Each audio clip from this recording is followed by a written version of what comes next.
উলুবেড়িয়া ধুলোসিমলার ছেলে সোমেল মাল উলুবেড়িয়া থেকে তালগেশ্বর দণ্ডি কেটে যাবে।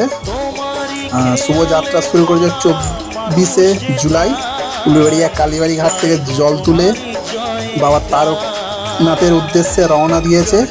অবশেষে দুদিন পর আমাদের বাণীবন ধর্মতলা এসে পৌঁছেছে।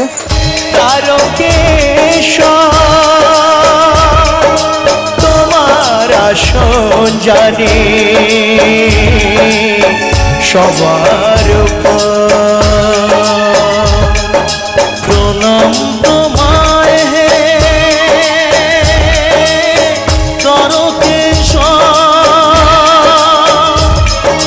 তোমার আসন জানি